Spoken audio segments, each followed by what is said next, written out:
Hello दोस्तों, ये है स्टॉक मार्केट पैराडाइज। देखिए 6 से 8 दिसंबर ये बहुत ज़्यादा इंपॉर्टेंट होने वाले हैं, जो कि इंडियन स्टॉक मार्केट को आपको देखने को मिलेंगे। बहुत ही ज़्यादा इंपॉर्टेंट ये 3 दिन होने वाले हैं, 6th, 7th और 8th दिसंबर। क्यों होने वाले? क्योंकि आरबीआई जो है, रिजर्व बैंक ऑफ इंडिया, इसकी मीटिंग चल रहेगी यहाँ पे 6 से 8 दिसंबर तक। कौन सी मीटिंग? मॉनिटरी पॉलिसी पे। किस बारे में ये मीटिंग होने वाली है? इंटरेस्ट रेट के ऊपर। इंटरेस्ट रेट मतलब क्या? एफडी की एफ और जो लोन की आप देखोगे यहाँ पे इंटरेस्ट रेट में हो सकता है चेंजेस देखने को आपको मिले। तो इससे मार्केट में क्या होगा? देखिए, अगर एफडी में अगर आप देखें यहाँ पे इंटरेस्ट रेट चेंज की जाती हैं, इनको बढ़ाया जाता है, तो मार्केट में आप देखोगे थोड़ा सा आपको नेगेटिव सेंटीमेंट देखने को मिलेगा। अब आप सोचोगे इंटरेस्ट रेट बढ़ने से तो अच्छा ही होता है, तो इससे नेगेटिव सेंटीमेंट किस तरीके से हमें देखने को मिलता है अगर मैं आपको डिटेल में समझाऊं, तो आपको पहले तो बहुत ही रिलैक्स बैठना होगा और वीडियो को एंड तक देखना होगा, जिससे कि आपको कोई भी कन्फ्यूजन ना हो और आपको कोई कमेंट ना करना पड़े। इसकी वजह से आपको पूरी वीडियो देखनी है, जिसकी वजह से आपके सारे डाउट क्लियर हो जाएं। देखिए, मार्केट आप देखोगे कभी भी ख़त्म नहीं होता, कभी भी मार्केट आपको जीरो पे जाता हुआ देखने को नहीं मिलेगा। जब तक इंसान, कोई भी इंसान, एक इंसान, दो इंसान अगर बचते हैं पूरी दुनिया में, तब भी आप देखोगे मार्केट एक ना एक तरीके से चल ही रहा है। भले ही वो बहुत छोटे लेवल पे आपको चलता हुआ देखने को मिलेगा, तो मार्केट हमेशा आपको चलता हुआ देखने को मिलेगा। अब बात करें इंटरेस्ट रेट की, तो देखिए, फिक्स्ड डिपॉजिट आपने अभी खोला हो कभी? अगर नहीं खोला है तो आपके जो एल्डर हैं फैमिली में, उन्होंने कभी ओपन किया होगा। फिक्स्ड डिपॉजिट जो अमाउंट होता है, इसमें हमें क्या होता है, एक इंटरेस्ट मिलता है। हम जो रुपया रखते हैं बैंक में, बैंक हमें उस पर एक इंटरेस्ट देती है। मान लीजिए यहाँ पे 5% का इंटरेस्ट दिया जाता है। ऑलमोस्ट एवरेज निकालें तो सभी बैंक में आपको 5% का इंटरेस्ट देखने को मिलेगा एफडी में। लेकिन वहीं पे अगर लोन की बात करें तो पर्सनल लोन, होम लोन, ये आपको ऑलमोस्ट 10% पे देखने को मिलेंगे।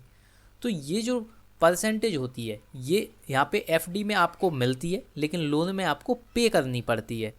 अब आप ये समझ गए कि किस तरीके से आपको इंटरेस्ट देखने को मिलता है। लेकिन अगर एफडी में यहाँ पे जो इंटरेस्ट चल रहा है 5%, इसे मान लो बढ़ा दिया जाए, इसे बढ़ा के कर दिया जाए 6% कर दिया जाए, 7% कर दिया जाए, या 10% कर दिया जाए, तो इससे मार्केट में एक नेगेटिव सेंटीमेंट बनेगा। क्यों? क्योंकि देखिए, अगर बात करें ऑन एन एवरेज, अगर बात करें स्टॉक मार्केट में आप रुपया डालते हो, तो आपको 1 साल का जो रिटर्न मिलता है वो कितना मिलता है?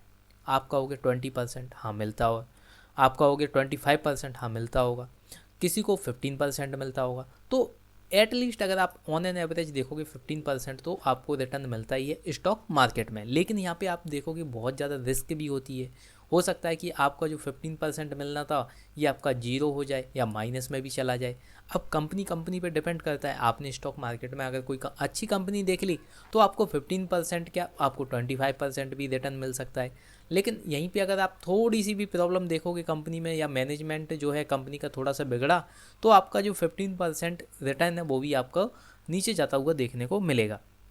तो इससे क्या होगा, यहाँ पे अगर आप यहाँ पे इतना परसेंटेज रुपया बना रहे हो, तो यहाँ पे रिस्क भी है।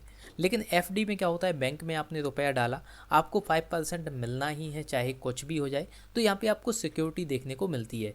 लेकिन अगर बैंक अगर यहाँ पे 7% या 6% या 10% यहाँ पे इंटरेस्ट रेट को बढ़ा देती हैं, तो इससे क्या होगा, मार्केट में से लोग निकल आएंगे और यहाँ पे एफडी में अपना रुपया डाल देंगे।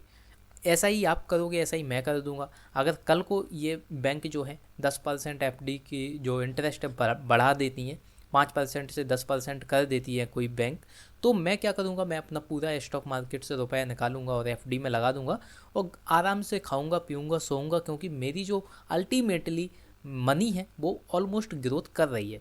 अब देखिए, अभी क्या है, एफडी का आप देखोगे 5% यहाँ पे आपको इंटरेस्ट मिलता है। लेकिन जो इन्फ्लेशन हमारे पूरे टाइम में चल रहा है, पूरे वर्ल्ड में अगर आप देखोगे 6% का यहाँ पे आपको इन्फ्लेशन रेट देखने को मिलती है।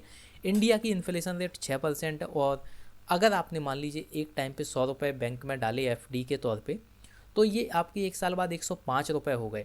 लेकिन मान लीजिए कोई चीज़ इस साल 100 रुपये की है, तो अगली साल वो आपको 106 रुपये की देखने को मिलेगी। तो ऑलमोस्ट आपको 1 रुपया यहाँ पे नुकसान हो गया। 1 रुपया आपको ज़्यादा पे करना पड़ रहा है अगली साल, जो कि आपको एफडी के रुपयों से भी 1 रुपये एक्स्ट्रा पे करना पड़ रहा है।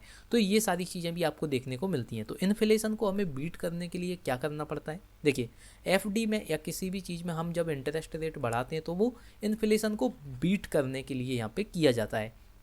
क्योंकि हमें एक बैलेंस बनाना होता है लिविंग में, कि जो हम लिवलीहुड है सभी लोगों का सुधरे। और ये कैसे सुधरेगा, जो इन्फ्लेशन है उसको हम कम से कम रखें और जो लोगों को इंटरेस्ट मिल रहा है वो बेहतर मिले। तो यहाँ पे मान लीजिए 7% अगर कर देते हैं तो आप फिर देखोगे कि जो एफडी से अपने रुपए बनेंगे वो बनेंगे 107 रुपये, और जो इन्फ्लेशन से आपकी जो प्राइस होगी किसी प्रोडक्ट की 106 रुपये, तो यहाँ पे 1 रुपये आपका सेव हो गया। अब क्या होता है, सेव हो गया, तो ये आपका एक्स्ट्रा रुपया हो गया। तो ये चीज़ आपको देखने को मिलती है। अब जैसे ही आप देखोगे एफडी में अगर इंटरेस्ट रेट बढ़ जाती है तो बड़े बड़े जो लोग होते हैं, करोड़ों का जो रुपया रखते हैं स्टॉक मार्केट में, जो करोड़ों रुपए लगाए हैं, वो फिर क्या करेंगे, एफडी की तरफ यहाँ पे शिफ्ट होने लगेंगे और यहाँ पे अपना रुपया लगा देंगे, क्योंकि उनका तो अल्टीमेटली जो मनी है वो ग्रो ही कर रहा है 7% से या 6% से, और उन्हें कोई भी रिस्क भी नहीं है, वो सुकून से सो सकते हैं, कोई भी बिना टेंशन के अपना काम कर सकते हैं।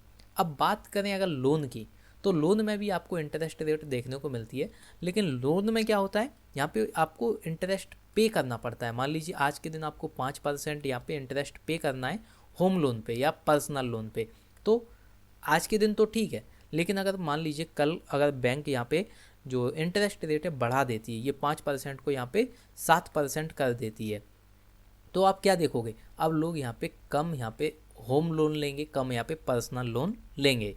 अगर आप देखोगे रियल एस्टेट जो है उसमें आप 95% अगर देखोगे यहाँ पे लोन लेके काम होता है, लोन लेके प्रॉपर्टी ली जाती है, लोन लेके जो भी घर हैं वो बनाए जाते हैं।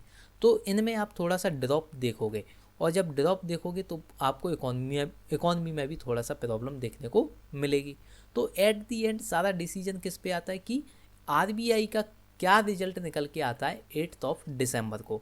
अगर यहाँ पे इंटरेस्ट रेट बढ़ाई जाती हैं तो फिर आप देखोगे थोड़ा सा नेगेटिव आपको देखने को मिलेगा मार्केट, लेकिन मार्केट कभी ख़त्म नहीं होता। ये मैं बार बार कहता हूँ, मार्केट कभी ख़त्म नहीं होता, कभी भी मार्केट जीरो पे नहीं आने वाला। हाँ, थोड़ा सा नेगेटिव सेंटीमेंट बनेगा, लेकिन उससे भी ये मार्केट उभर के निकल आएगा।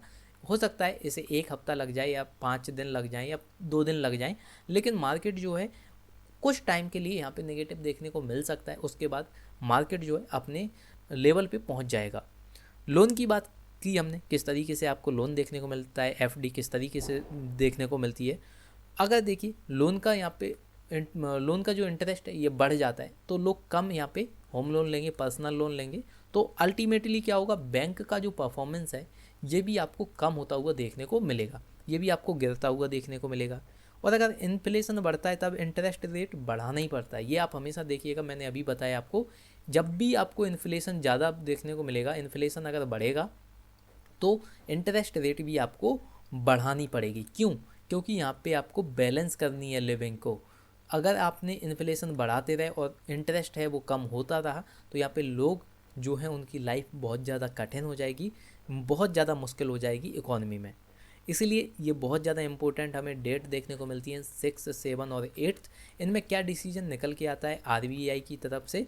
जो आप देखोगे आरबीआई के गवर्नर जो हैं शक्तिकांत दास जी जो हैं, ये क्या यहाँ पे डिसीजन लेते हैं, क्या ये इंटरेस्ट रेट को हाइक करते हैं या नहीं करते हैं।